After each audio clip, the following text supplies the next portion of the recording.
Sometimes in life skills or PSHE, we learn about things that are directly related to us and will happen to us in our future, and it's to help us navigate that for ourselves. But often we learn things that may not never affect us at all personally.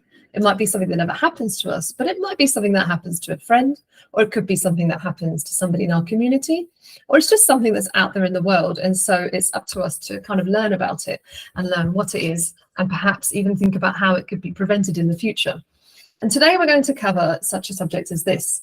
And it's something that actually only affects directly one particular group of people, and that is women and often girls. But it obviously has a knock-on effect as well to their communities, relationships and families, which is why we're covering it today in this lesson.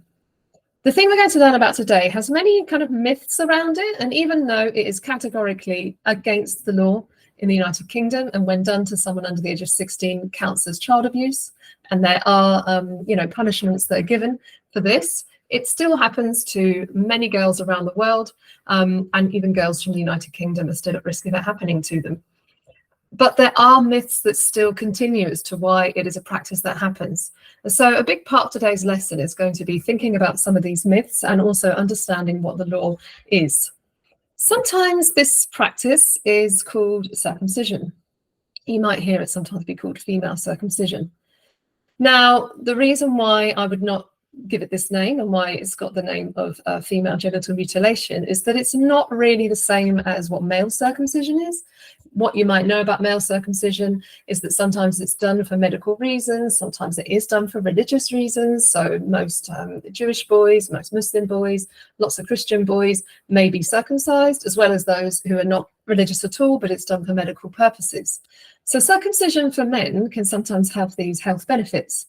And so we might agree with it, whereas to call female genital mutilation circumcision, I think is not really appropriate because it's never done for any health reasons. In fact, it causes more health complications and problems that we're going to look at today.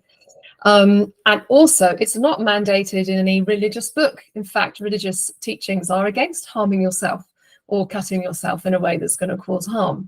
And actually, it's not a practice that comes from religion, and it predates the religious groups that you may know of. And even in the areas where people may be religious where it happens, it's not necessarily from that religious teaching. And so to kind of call it circumcision, I think, is one way that we can misunderstand a little bit about what FGM is. So that's one instance of how we're going to understand more what this practice is in today's lesson. It's really important in today's lesson that we are able to have discussions that are respectful about one another and about other people who may be in our community and those people around the world. So the first thing you're going to do today is really set out those ground rules for how that conversation can happen in class. How is it going to look in our class to be able to discuss this? Because it is, let's admit, a very hard thing to talk about, but it is categorically against the law. And it's something that we need to know how we can perhaps support a friend or just know what is happening out there in the world around this, in my view, horrific practice that happens, as well as having a chance to kind of explore some of the myths and why this thing kind of continues to happen, even with all the kind of evidence that it's something harmful to someone's body. And finally, you can look at the life of someone who's a really strong, active, powerful campaigner against this, called Layla Hussein at the moment. And you can look at her work, and there's other campaigns that you might want to get on board with, or just learn about how this practice is going to be eradicated, hopefully, within our lifetime. So thank you for all your hard work so far in the units that you're doing. And yeah, let's get those ground rules right so we can have a really good, respectful conversation about this tricky topic that's important for all of us to know about. Okay, bye-bye.